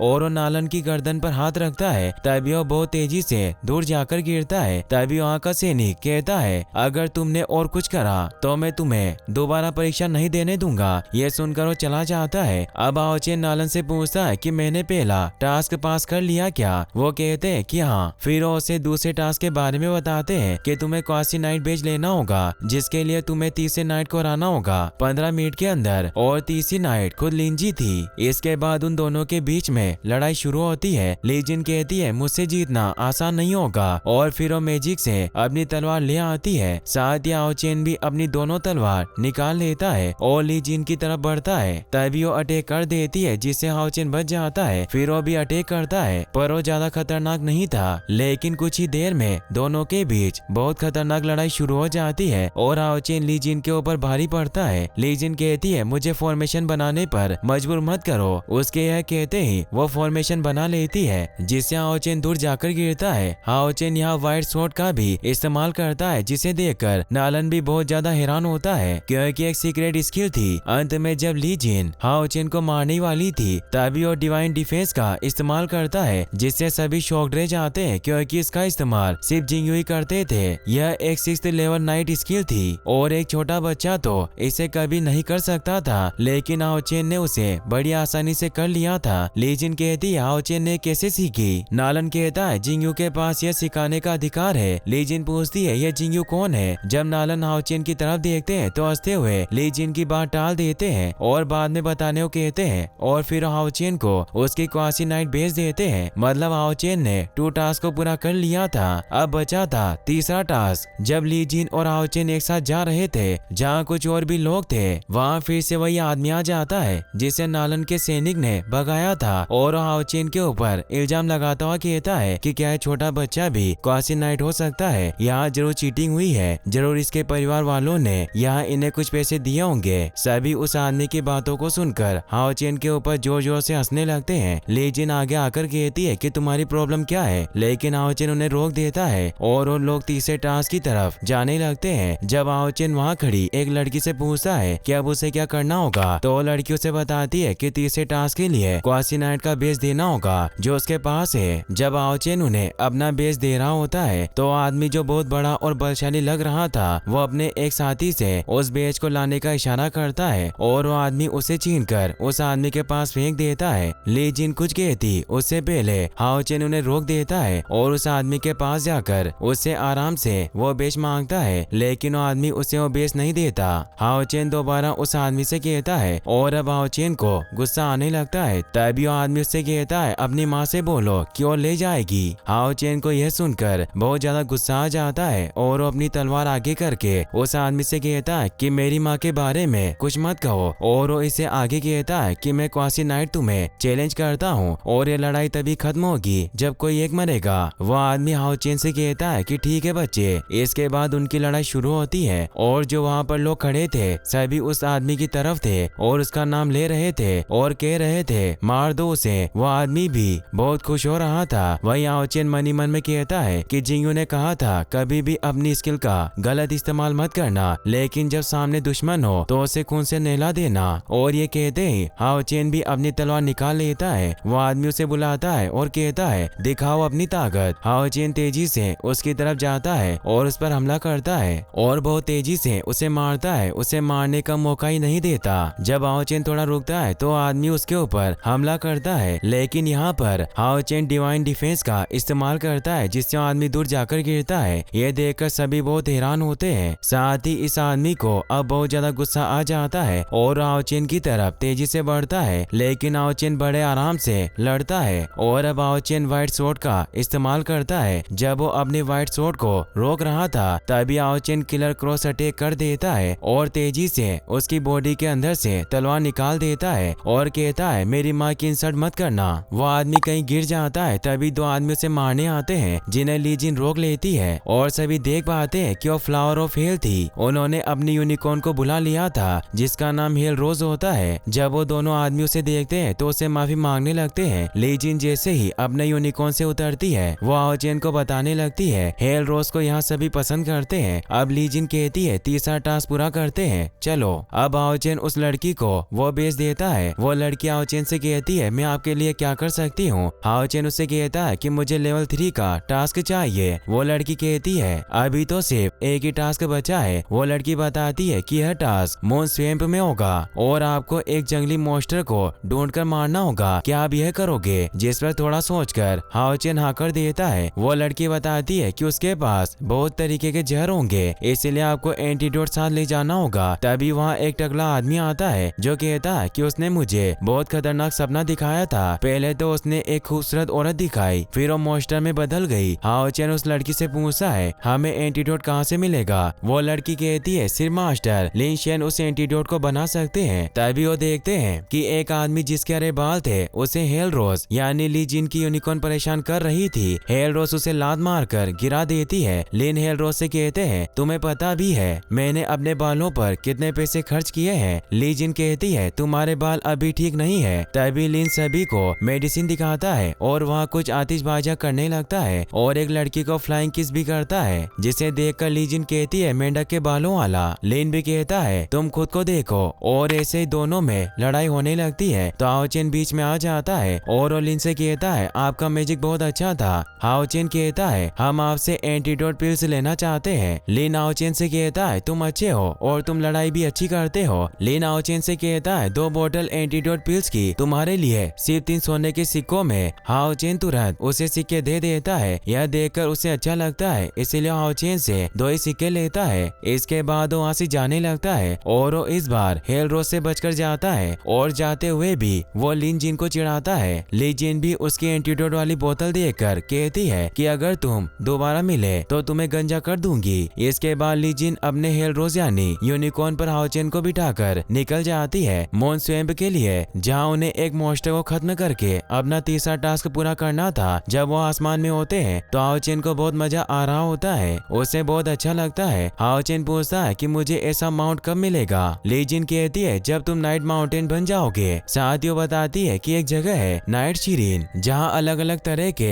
बहुत सारे स्ट्रॉन्ग जानवर पाए जाते हैं। वो कहती है जब तुम लेवल 3 के नाइट बन जाओगे तब तुम माउंटेन पर जाकर एक विश चुनोगे। लीजिन बताती है कि उन्हें हेल रोज वही मिली थी और फिर हम एक पक्के दोस्त बन गए। लीजिन बताती है कि वहाँ जाना आसान नहीं है, वहाँ हर साल सिर्फ कुछ ही नाइट जा पाते हैं। फिर आओचेन से कहती है कि परेशान होने की बात नहीं है क्योंकि तुम एक कौसी नाइट हो, तुम वहाँ जरूर जाओगे। अब वो कहती है पहले टास्क पूरा करते हैं और मून स्वेप में पहुँच जाते हैं। वही हम मून स्वेप में देखते हैं जहाँ एक कौवा उड़ता हुआ आकर बैठ जाता है। यह जगह बहुत ही खतरनाक लग रही थी। तभी हम वहाँ एक मॉन्स्टर को देख पाते हैं जो बहुत खतरनाक था, जिससे वहाँ बैठे सारे कोए बहुत डर जाते हैं और जैसे वो उड़ते हैं सभी मारे जाते हैं। और हम इस मॉन्स्टर को देख पाते हैं जिसकी लंबी पूंछ और शरीर बड़ा और आंखें हरी थी। वहीं दूसरी तरफ हम इसी जगह पर लीजिन और आओचेन को देखते हैं जहाँ ये लोग थे। ये जगह बहुत खूबसूरत थी क्योंकि यह बहुत चमकदार जगह थी जिसे देखकर आओचेन को बहुत अच्छा लगता है, साथ ही लीजिन को भी। वहाँ वो एक पौधे को देखते हैं जिसका नाम लीजिन लेनिन घास बताती है और जब वो दूसरी तरफ जाते हैं तो वहाँ बहुत सारी लेनिन घास थी। तभी आओचेन को एक पौधे को देखकर कुछ अजीब लगता है लेकिन वो आगे बढ़ जाते हैं। तभी आओचेन लीजिन को कुछ बोलता है लेकिन जब वो देखता है कि वो तो उसकी बात नहीं सुन रही, उन्हें कुछ हो गया था जैसे कि वो किसी और के कंट्रोल में हो। तभी लीजिन की आंख खुल जाती है और वो आओचेन से कहती है शायद मुझे नींद आ रही है। तभी वो उसी जगह पहुंच जाते हैं जो बहुत वीरान पड़ी थी, वो इतनी चमक नहीं रही थी। अचानक से सारे कौवे उन्हें देखकर उड़ जाते हैं। लीजिन आओचेन को कहती है कि जांगली यहीं कहीं होगा, संभल कर चलना। तभी हम पानी में एक बड़े से मगरमच्छ को देखते हैं जो कि उन्हीं की तरफ बढ़ रहा था, जिसका आओचेन और लिंजी को पता नहीं था। वो दोनों उस पानी के ऊपर पड़े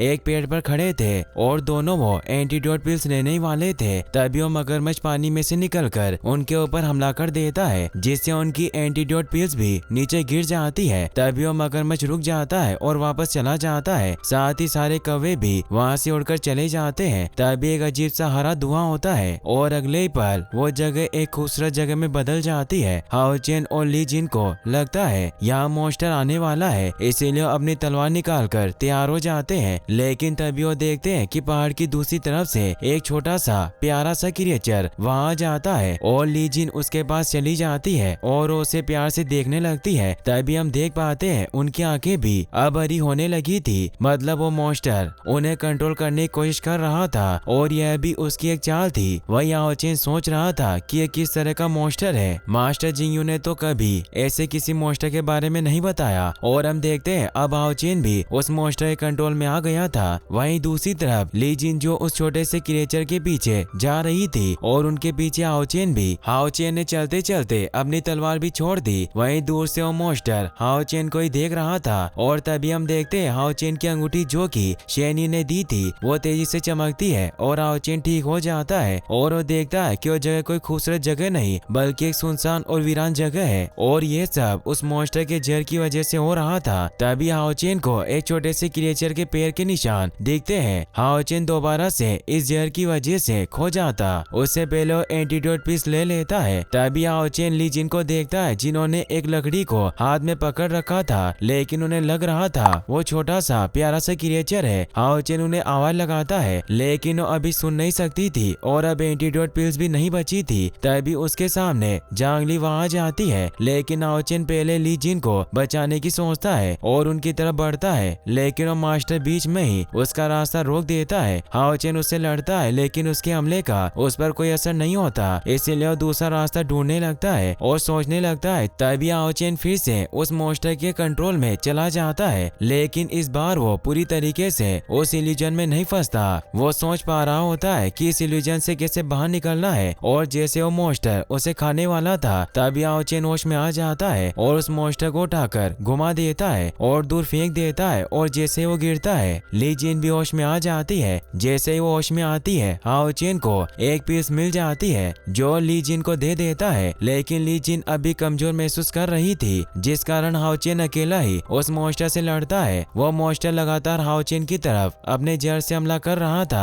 आओचेन भी व्हाइट स्वॉर्ड से हमला करता है। जब वो मॉन्स्टर लीजिन और आओचेन के ऊपर हमला करता है तभी लीजिन फॉर्मेशन बना देती है जिससे वो दूर जाकर गिरता है। लीजिन जहर की वजह से खड़ी भी नहीं हो पा रही थी, वो कमजोर पड़ रही थी, इसीलिए आओचेन खुद ही तेजी से उस मॉन्स्टर की तरफ जाता है और उस पर हमला करता है। आओचेन लगातार उस पर हमला करता है। एक बारी तो वो मॉन्स्टर बच जाता है लेकिन हाओचेन नहीं रुकता और वो उस पर अटैक करता है। जैसे वो मॉन्स्टर नीचे की तरफ गिरता है तभी नीचे से एक अटैक ली जिन भी कर देती है और वो मॉन्स्टर वापस ऊपर की तरफ जाता है और ऊपर हाओचेन था और वो तेजी के साथ क्रॉस किलर स्लैश स्किल का इस्तेमाल करता है और उसे मार देता है। तभी उसके अंदर से एक क्रिस्टल निकलता है और वो देखते हैं कि वो बड़ा सा मॉन्स्टर गिरते हुए छोटे से प्यारे से मॉन्स्टर में बदल जाता है और उसे एक मगरमच्छ खा जाता है। हाओचेन उसे बचाने के लिए जाता उससे पहले ही ली जिन उसे रोक देती है और कहती है कि ये सब शायद एक दूसरे से मिले हुए हो सकते हैं। हाओचेन ली जिन से उस क्रिस्टल के बारे में पूछता है। ली जिन कहती है ये जादुई क्रिस्टल है और वो इसी की शक्तियों का इस्तेमाल करके सभी को कंट्रोल करता था। अब बस इन्हें ये क्रिस्टल देकर हाओचेन को अपना तीसरा टास्क पूरा करना था।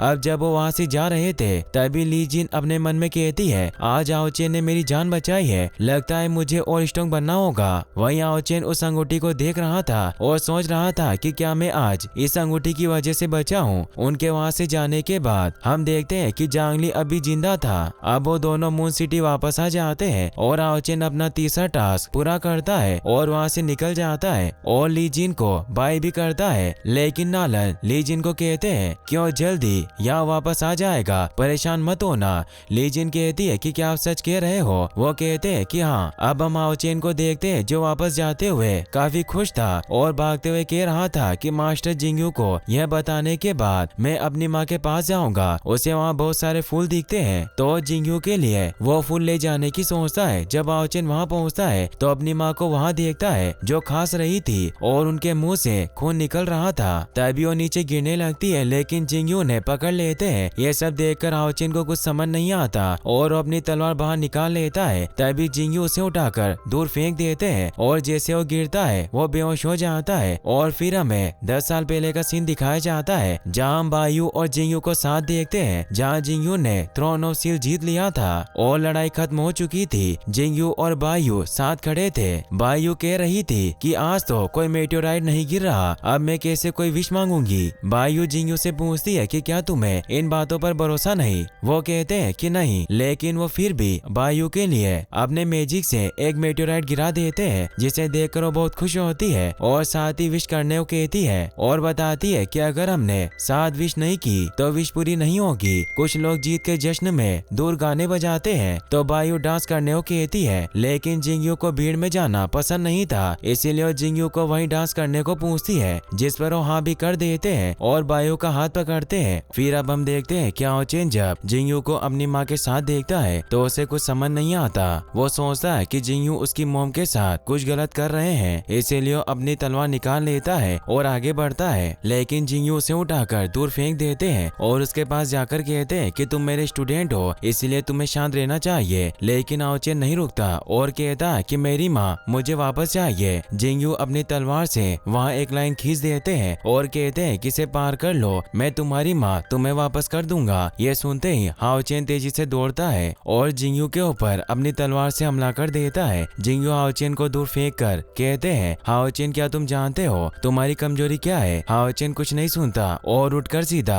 क्रॉस किलर स्लैश इस्तेमाल करता है लेकिन जिंगयू को इससे कुछ फर्क नहीं पड़ता। जिंगयू कहते हैं कि गुस्सा तुम्हें ताकतवर नहीं बनाता। हाओचेन कुछ नहीं सुनता, उसे तो बस वो लाइन पार करनी थी और अपनी माँ से मिलना था। जिंगयू कहते हैं कि गुस्सा तुम्हारी जान ले सकता है। हाओचेन चिल्लाते हुए उठता है और वापस जिंगयू पर हमला करता है। वो अपनी दोनों तलवार फेंक कर जिंगयू की तलवार की तरफ कूद जाता है जिसे देखकर जिंगयू भी थोड़े हैरान होते हैं। वो तलवार हटाकर उसे हाथ से पकड़ते हैं लेकिन हाओचेन उनके हाथ पर काट लेता है। जिंगयू उसे दूर फेंक देते हैं। हाओचेन दोबारा उठता है लेकिन जिंगयू उसके ऊपर अपनी तलवार रख देते हैं। जिंगयू हाओचेन से कहते हैं कि तुम्हें अपनी जान की परवाह नहीं है, फिर तुम अपनी माँ को कैसे बचाओगे। हाओचेन अभी कुछ नहीं सुनना चाहता था। वो खड़ा होता है तभी वहाँ का माहौल बहुत खराब हो जाता है जैसे हाओचेन कोई फॉर्मेशन बना रहा हो। वो कहता है कि मैं अपनी माँ को बचाऊंगा। तभी वहाँ तेज हवाएं चलना शुरू हो जाती है जिसे देखकर जिंगयू बहुत हैरान होकर हाओचेन को देखते हैं और कहते हैं कि सील ऑफ लाइट टूट रही है। हम देखते हैं कि हाओचेन की आंखें चमकने लगती है। वहीं जिंगयू परेशान होते हुए कहते हैं कि अगर पावर ऑफ लाइट टूट गई तो हाओचेन अपने होश खो देगा।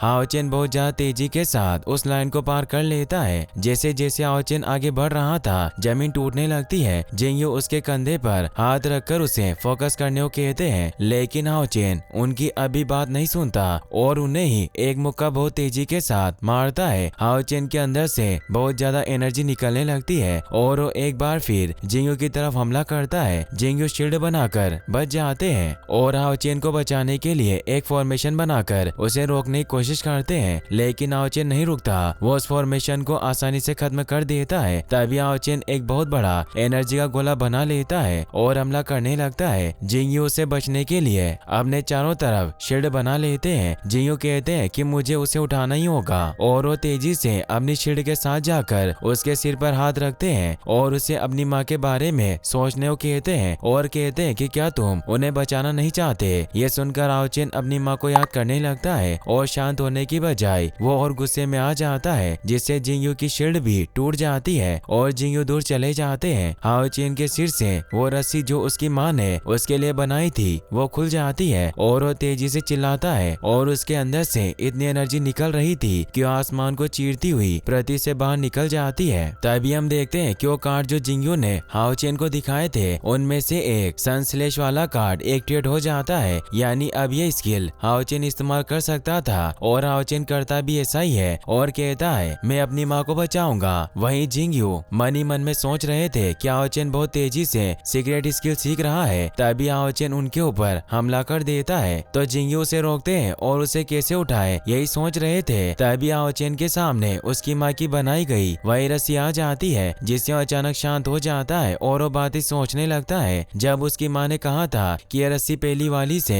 मजबूत है, वो उस रस्सी को पकड़ लेता है और रोने लगता है और अचानक से बहुत तेज चिल्लाता है, लेकिन इस बार जिंगयू हाओ चेन को रोक ही देते हैं और होश में आते ही हाओ चेन बेहोश हो जाता है। वो जमीन पर गिरता उससे पहले जिंगयू उसे आकर गिरने से बचा लेते हैं। जिंगयू समझ जाते हैं कि सिर्फ अपनी माँ की वजह से हाओ चेन ने पावर ऑफ लाइट को कंट्रोल किया है। जिंगयू बेहोश हाओ चेन से कहते हैं कि आज तुम चाइल्ड ऑफ लाइट बन गए हो। इसके बाद हम हाओ चेन को बिस्तर पर लेटे हुए देखते हैं और उसकी मॉम उसे कहती है कि आज तुम मर भी सकते थे, तुम्हारी सांसें रुक गई थी 1 मिनट के लिए। तभी हाओ चेन की आँख खुलती है और अपनी माँ को देखता है और कहता है कि माँ क्या आप ठीक हो। हाओ चेन आगे पूछता है कि क्या मास्टर जिंगयू ने आपको कोई नुकसान तो नहीं पहुंचाया ना। हाओ चेन की माँ कहती है कि जिंगयू ने उन्हें कुछ नहीं किया। उसकी माँ उसे बताती है कि जब तुम वापस आ रहे थे, जब वो मुझे ठीक ही कर रहे थे, फिर हमें बताया जाता है कि उस समय आखिर क्या हुआ था। जिंगयू और हाओ चेन की माँ दोनों साथ बैठे थे और जिंगयू उनसे पूछ रहे थे कि आखिर वो उनसे क्यों छिप रही थी इतने सालों तक और तुम्हारी बीमारी भी बढ़ गई है, क्या ये सब उस डेविल की वजह से हुआ है। ये बात बोलते ही हाओ चेन की माँ वहाँ से बाहर जाने लगी और बाहर जाते ही उनकी खांसी और बढ़ गई और तभी सामने से हाओ चेन भी आ गया था। इसके बाद हाओ चेन की माँ उसे बता देती है कि मास्टर जिंगयू और कोई नहीं बल्कि उसके पिता है। जैसे ये बात हाओ चेन को पता चलती है वो अचानक से उठता है और तभी जिंगयू भी ये सुनकर मुड़ते हैं। तभी वहाँ की दीवार टूट जाती है और हाओ चेन की माँ अपने सिर पर हाथ रख लेती है। हाओ चेन की माँ उसे बताती है कि 10 साल पहले इंसानों और मॉन्स्टर्स के बीच एक बहुत बड़ी जंग हुई थी। उस समय जब तुम्हारे पिता बहुत ज्यादा जख्मी हो गए थे, तभी मुझे डेविल ने किडनैप कर लिया था। वो दिन मुसीबतों से भरा था, मुझे नहीं पता था कि मैं तुम्हारे पिता से क्या कहूँ और मैं उनसे दूर हो गई और यहाँ आ गई। यहाँ आने के बाद मुझे पता चला कि मैं प्रेग्नेंट हूँ। वहीं दूसरी तरफ जिंगयू हाओ चेन को बताते हैं कि ये 10 साल मेरे लिए बहुत बुरे थे। मैंने तुम्हारी माँ को हर जगह ढूंढा और मुझे नहीं पता था कि मेरा बेटा भी है। तुम्हारी माँ तुम्हें सब बताने वाली थी। जिंगयू कहते हैं कि मुझे तुम्हें ये सब बताना सही नहीं लगा, इसीलिए मैं तुम्हारा मास्टर बन गया। हाओ चेन अपने पिता के पास जाकर बैठ जाता है। जिंगयू हाओ चेन से कहते हैं कि मुझे पता है यह कुछ साल तुम्हारे लिए बहुत मुश्किल रहे होंगे। जिंगयू खड़े होते हैं और तेजी के साथ अपने घुटनों पर बैठकर कहते हैं कि शुक्रिया, इतने साल तुमने अपनी माँ की रक्षा की। जिंगयू कहते हैं कि इस दुनिया में बाई युई है जिससे मैंने प्यार किया है। यह कहते कहते वो यूं रोने लगते हैं। हाओ चेन जिंगयू से कहता है कि जब मैंने आपको पहली बार देखा था तभी आप मुझे अच्छे लगे थे, आपने हवा में उड़ाया। मैं आपसे बहुत ज्यादा इंस्पायर हुआ। बचपन से ही मैं बिना पिता के बड़ा हुआ। मैंने कभी भी किसी भी चीज की परवाह नहीं की। जब हाओ चेन यह बात बता रहा था तब वो उन सभी पलों को याद कर रहा था जो उसने जिंगयू के साथ बिताए थे। हाओ चेन कहता है कि जितना भी वक्त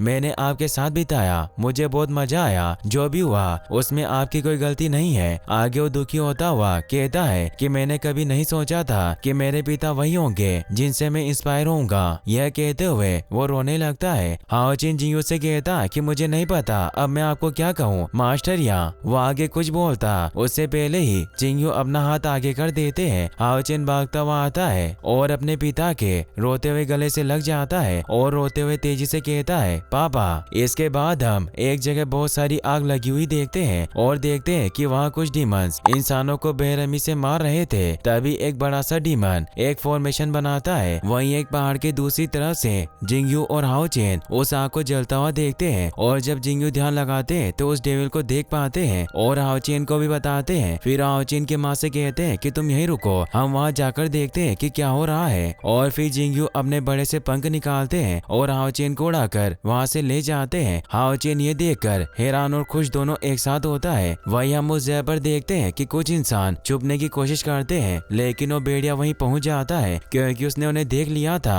लेकिन जब उसे वो लोग नहीं दिखते तो वहाँ से चला जाता है। लेकिन हकीकत में वो वहाँ से नहीं गया था। जब वो लड़का खड़ा होता है तभी वो अचानक से उस खिड़की पर उन्हें मारने के लिए आ जाता है और वो जैसे उसे खाने वाला था तभी उसे कोई तेजी से मारता है जिससे वो दूर जाकर गिरता है। जब दूसरा भेड़िया देखता है तो हैरान होता है क्योंकि किसी की इतनी हिम्मत नहीं थी कि उन्हें मारे। तभी वो देखता है कि सामने जलती आग के बीच में से कोई उसकी तरफ आ रहा है और ये कोई और नहीं बल्कि हाओचिन के टेम्पल वाले मास्टर होते हैं जिनके साथ वो सभी स्टूडेंट होते हैं जो नाइट बनना चाहते थे।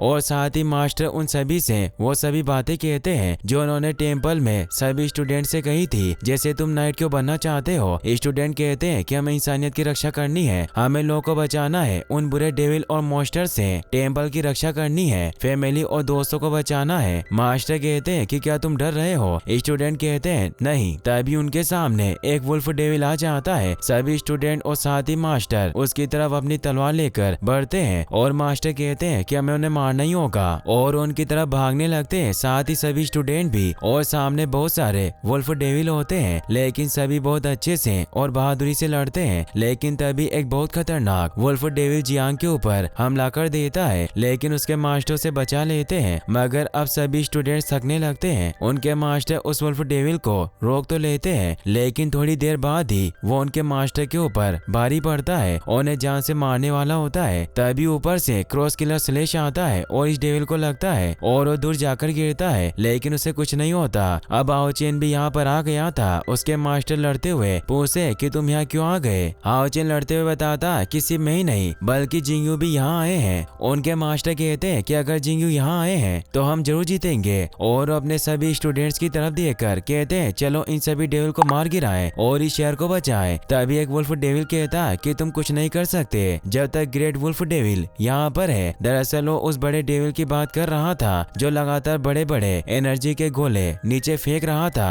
और अभी भी उसने एक गोला और बना लिया था। वुल्फ डेविल बताता कि कुछ ही देर में ये पूरा शहर खत्म हो जाएगा और ये कहते ही वो ग्रेट वुल्फ डेविल एक शहर जितना बड़ा गोला उनकी तरफ फेंक देता है जिससे वो सभी लोग मारे जाते। लेकिन तभी तेजी से जिंगयू वहाँ उड़ते हुए आ जाते हैं और सभी छोटे गोलों को खत्म करने के बाद वो बड़े वाले एनर्जी के गोले को काट देते हैं जिससे वो वही खत्म हो जाता है और जिंगयू उस बड़े डेविल के पास जाने लगते हैं। वो उन्हें पकड़ने की भी कोशिश करता है लेकिन जिंगयू उसके सिर के पीछे चले जाते हैं। अपनी तलवार तेजी से उसे मारते हैं और उनकी तलवार से एक ड्रैगन उस डेविल के आर पार हो जाता है और वो ग्रेट वुल्फ डेविल वहीं ब्लास्ट हो जाता है। अब वहाँ जो वुल्फ डेविल खड़े होकर इंसानों को डरा रहे थे वो खुद डरने लगते हैं। वहाँ के सभी इंसान भी अब कोई न कोई हथियार उठाकर उन्हें मारने आ जाते हैं और हाओचिन के मास्टर सभी से हमला करने के लिए कहते हैं। तभी उनके सीने में से कोई अपना हाथ आर पार कर देता है और ये होता है 71 वुल्फ डीमन। सभी स्टूडेंट्स यह देखकर उस पर हमला करते हैं लेकिन वो तेजी के साथ हवा में उड़ जाता है और जिंगयू के ऊपर हमला करता है और उसे कहता है कि जिसे तुमने मारा है वो मेरा ही एक रूप था, तुमने 71 वुल्फ डीमन को मारा, ऐसा कभी नहीं हो सकता। यह कहते ही जिंगयू उसके बिल्कुल पास चले जाते हैं और मार के दूर फेंक देते हैं। वही नीचे वही वुल्फ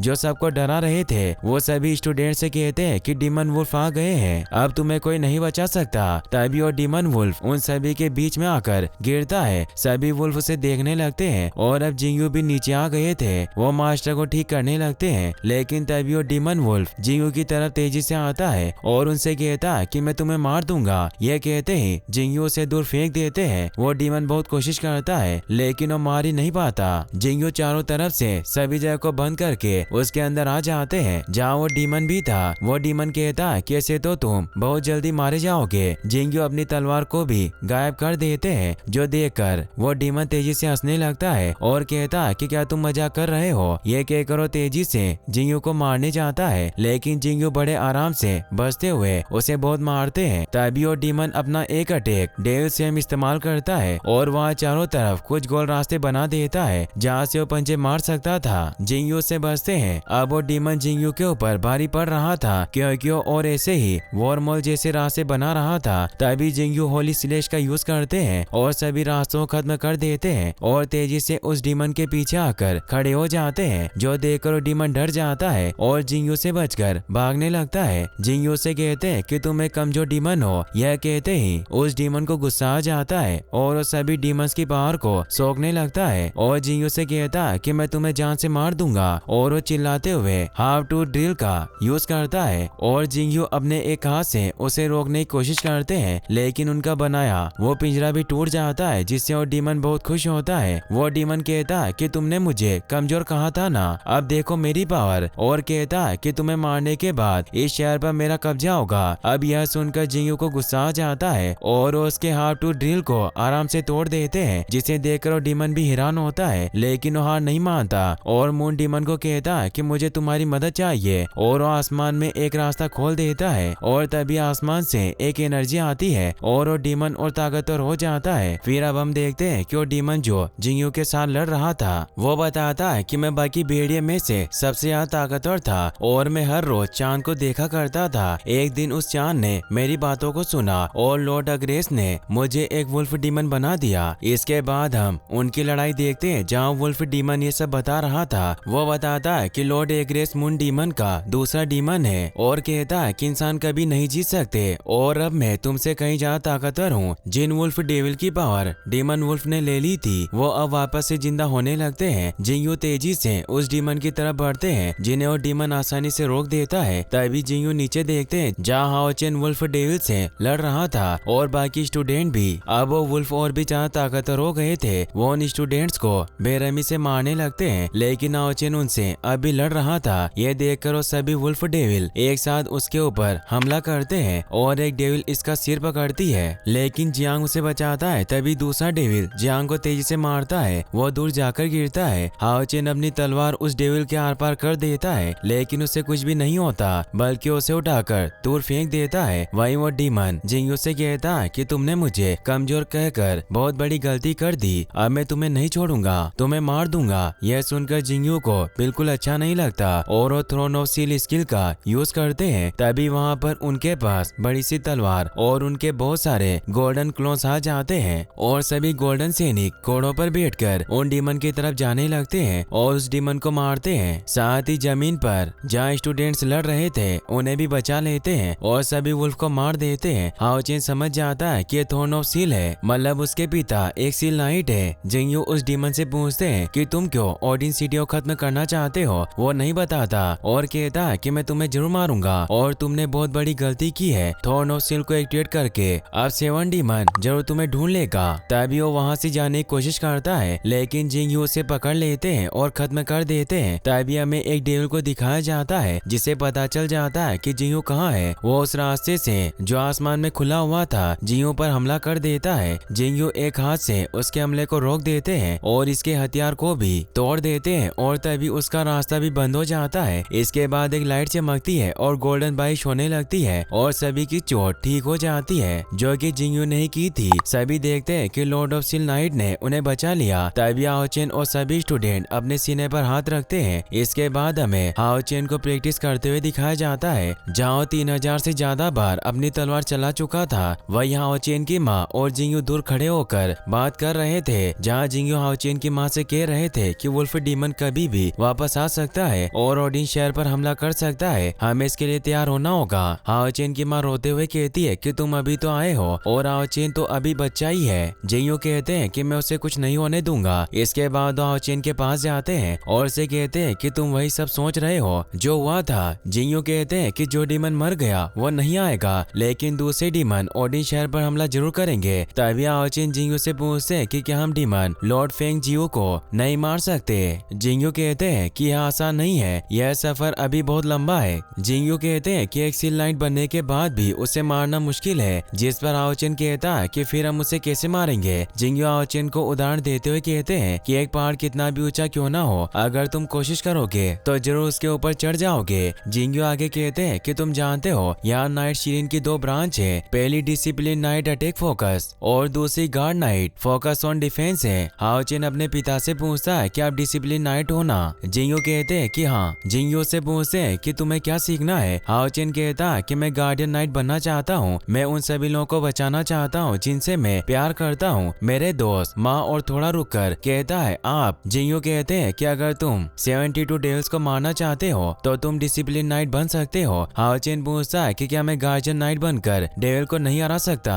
जिंगू हाओचेन के कंधे पर हाथ रखकर कहते हैं कि क्या तुम्हें डिवाइन रिजेक्शन याद है। यह कहकर वहाँ एक फॉर्मेशन बना देते हैं और से बताते हैं कि तुम लाइट ऑफ सन हो। हाओचेन पूछता है कि इसका मतलब क्या है। जिंगू बताते हैं कि इसका मतलब है वो पावर जो किसी के पास नहीं है। तुम इस स्किल की मदद से एक साथ 2 नाइट की ट्रेनिंग कर सकते हो और तुम पहले ऐसे इंसान होंगे ऐसा करने वाले, लेकिन तुम्हें मेहनत भी ज्यादा करनी होगी और तुम्हें इस टैलेंट का सही यूज करना होगा, कमजोर लोगों को बचाना होगा। जिंगू कहते हैं कि क्या तुम्हें डर लग रहा है। यह कहते ही हाओचेन उस वक्त के बारे में सोचने लगता है जब वो पहली बार उस बर्फीली जगह पर तलवार निकाल रहा था। तब उसने एक आवाज सुनी थी जो कि कह रही थी तुम्हें कभी खत्म न होने वाले ट्रायल का सामना करना होगा, सभी चुनौतियों का सामना करना होगा। अगर तुम्हें करना है तो अपनी जान लगा दो। इसके बाद हम हाओचेन को देखते हैं जो ये सब सोच रहा था। वो जिंगू से कहता है कि यहाँ बहुत सारी ऐसी चीजें हैं जिनके बारे में मुझे कुछ नहीं पता। मुझे खुशी है कि आप एक सील नाइट हो। हाओचेन कहता है कि मैंने पहली बार किसी डेविल का सामना किया है, लेकिन ये यहाँ क्यों आए हैं। मुझे ओडिन शहर पसंद है, यह फूलों के बगीचे पसंद है, यहाँ के पेड़, यहाँ के लोग, सब कुछ मुझे पसंद है। हाओचेन इसके बाद तेजी से कहता है कि अगर कोई रास्ता है और अगर मुझे बहुत मजबूत बनना पड़ा तो मैं बनूंगा, मजबूत उनके लिए जिनसे मैं प्यार करता हूँ। हाओचेन तेजी से कहता है पापा मैं नहीं डरता। इसके बाद आसमान को देखते हुए जिंगू हाओचेन से पूछते हैं कि एक सील थ्रोन क्या है। जिंगू बताते हैं कि सील थ्रोन दुश्मनों के लिए एक खतरा है और सील थ्रोन को कंट्रोल करने के लिए डिसिप्लिन की जरूरत होती है और एक स्ट्रॉन्ग इंसान ही सील ऑफ थ्रोन को कंट्रोल कर सकता है। यह अमर और नई चीजें बनाने का एक जरिया है और कोई इस पावर के बारे में नहीं जानता। जिंगू कहते हैं कि जब तुम इसकी प्रैक्टिस करोगे तो ये तुम्हारी होगी। इसके बाद हमें बताया जाता है कि 72 डीमन का एनर्जी सोर्स होता है एक डीमन पिलर। सभी डेविल डीमन पिलर से पैदा होते हैं और जब डेविल मर जाते हैं तो वापस उस पिलर के पास चले जाते हैं जहाँ वो एक दूसरे डेविल में बदल जाते हैं। लेकिन अगर क्राउन खत्म हो गया तो डीमन पिलर भी खत्म हो जाएगा। और इसी के साथ ये एपिसोड यहीं पर खत्म हो जाता है। अब से इस सीरीज के डेली एपिसोड आएंगे, इसीलिए आप इस चैनल को सब्सक्राइब कर लें और अपने फ्रेंड के साथ शेयर करना ना भूलें। अगर आप इसका नेक्स्ट पार्ट देखना चाहते हैं तो आप यहाँ पर क्लिक करके उसे वॉच कर सकते हैं। Thanks for watching.